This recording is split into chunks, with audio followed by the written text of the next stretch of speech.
Everybody, welcome to my channel. This is my second video, doing it in my car. Had to get out for a little bit. If you like the content, please subscribe and like the video. Give me some motivation to keep going. So I wanted to talk about retirement plans, which if you're watching any retirement video or finance channels, you're going to know about the different types of plans out there. The primary ones being Roth IRA, regular IRA, 401k, Roth 401k.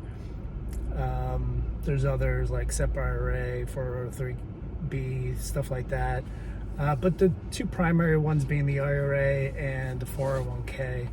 And, I'm not sure if I really knew about these when I was, starting my financial journey, probably 30 plus years ago. I started contributing to my 401k about 20 years ago with my current employer. I'm not sure about my Roth IRA, maybe that same time frame. I think nowadays with YouTube and other, social media, financial information's at your fingertips. So there's really no excuse to really take control of your financial future and use those vehicles that make sense for your retirement. My company just the last 2 years started offering a Roth 401k, which I switched over to, but for all those other years I was in a traditional 401k, which was pre-tax. So all that money coming out of my paycheck I didn't pay tax on, but eventually I'm gonna have to when I make withdrawals. So the last 2 years I've been doing Roth 401k. However, I'm paying tax on that money. I think this year, 2024, the max you could put in is $23,500, and if you're like myself, over 50, you could put $30,500 into 401k. So, and I know there's other ways to add more with the mega backdoor Roth and things like that, but for most people, those are the limits. So that's a substantial amount of money for retirement that you can put away.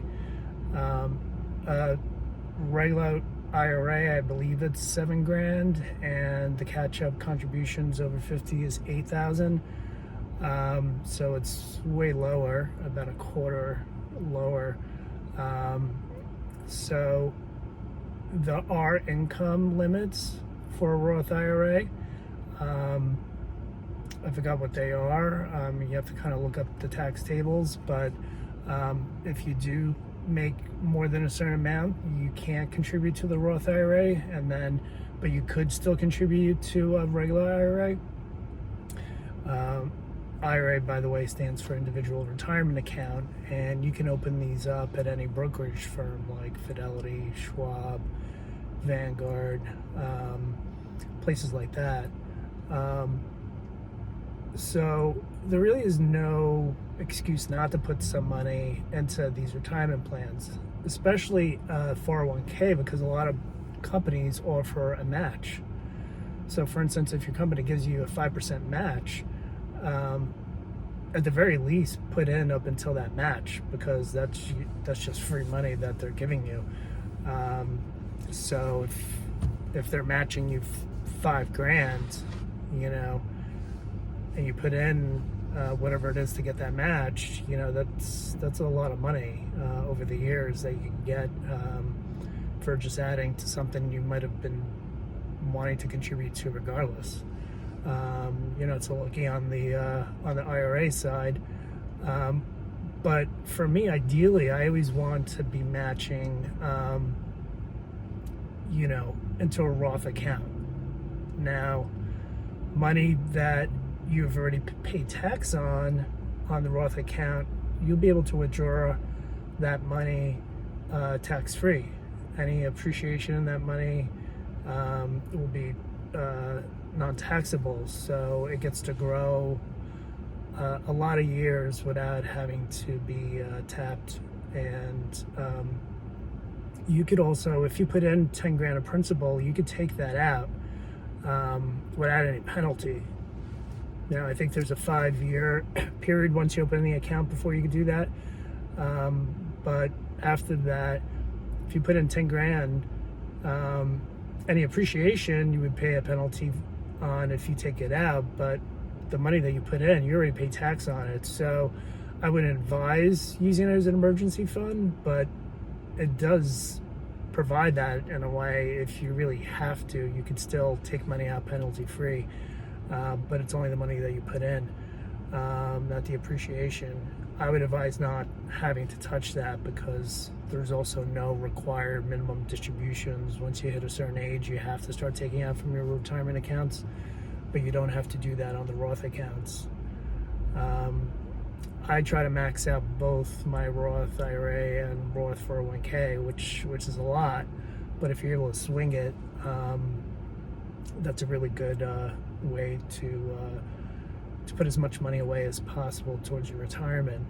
The one account that I haven't talked about is an HSA, health savings account, because it's not really a retirement account, but although I treat it like that, it's the only account that gives you triple tax advantage. You can only contribute to it if you have a high deductible health insurance plan. So if you don't have a deductible for your plan, it's got to meet a certain minimum for deductible, you can't contribute to it.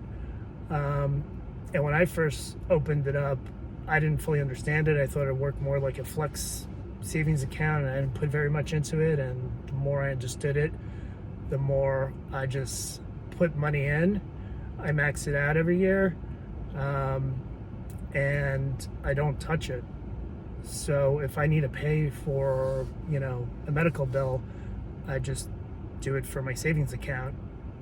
But I don't touch the healthcare savings account, because that money is tax-free when you put it in. So it comes out of your paycheck, lowers your income, and you don't pay tax on it.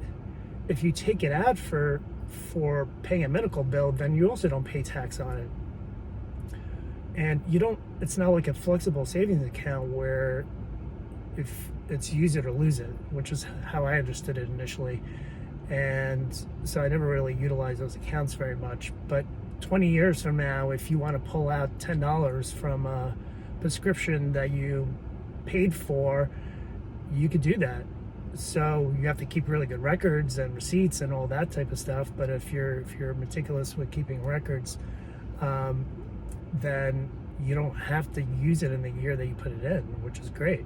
So I'm utilizing it as a quasi-retirement account. So as long as I have the funds to pay for my medical bills, I'm leaving it in my HSA account at a brokerage firm that's managing it. And just like a IRA, I can invest in the stock market, and that's what I would do if you're gonna use it like the way I am. You don't want to just put it in there and just have it sitting in cash. So that money can grow.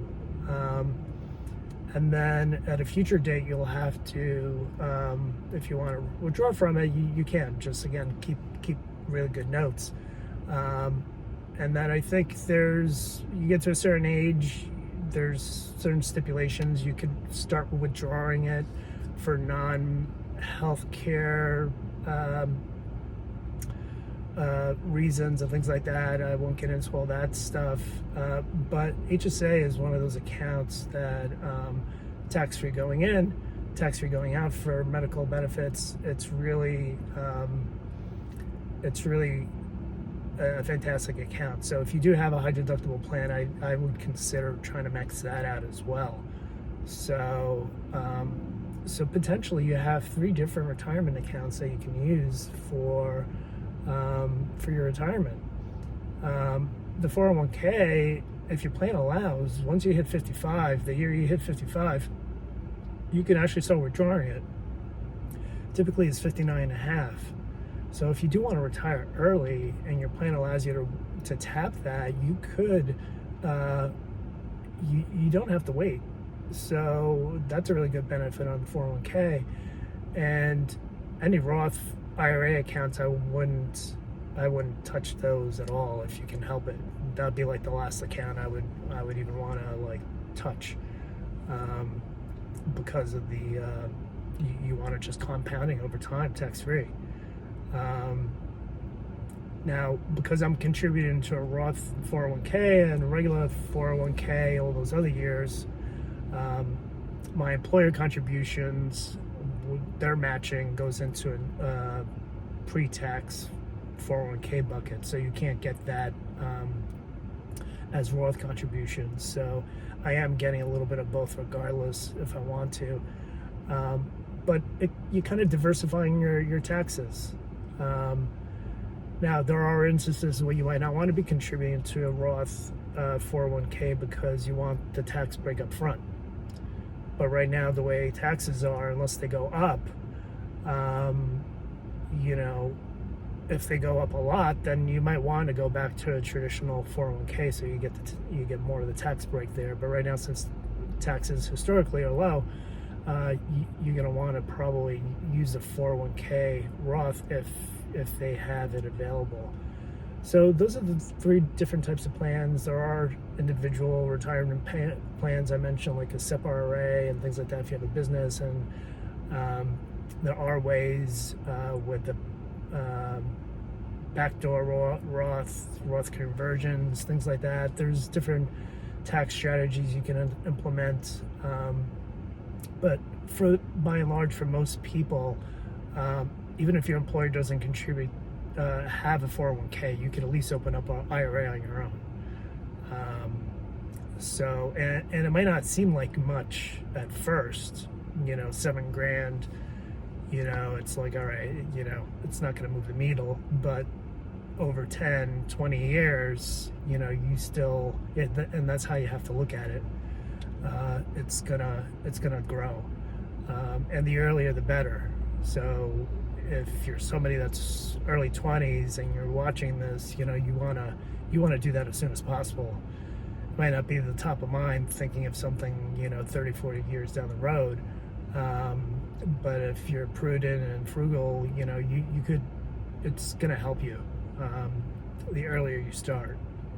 I'll have to go back to see when I actually opened up my Roth IRA, but I'm sure I'm gonna realize I probably could have opened it up 5 years earlier at the very least. But I didn't know about those things. I was investing in late 90s during the .com era and stuff like that. A Roth IRA wasn't on top of my mind. So those are the two major accounts that I would be looking at if you're looking to put money away for retirement. The HSA is a hidden gem. If you can, I would definitely look into that one. So they've been covered a lot on other financial channels, but if I'm going to start my own, those are the pillars of retirement accounts that you're going to want to be looking into. So I appreciate your support. If you have any comments, put them down below. If I misspoke on something, or if you want to add something else, I would love to hear from you and interact. So thank you. I appreciate it.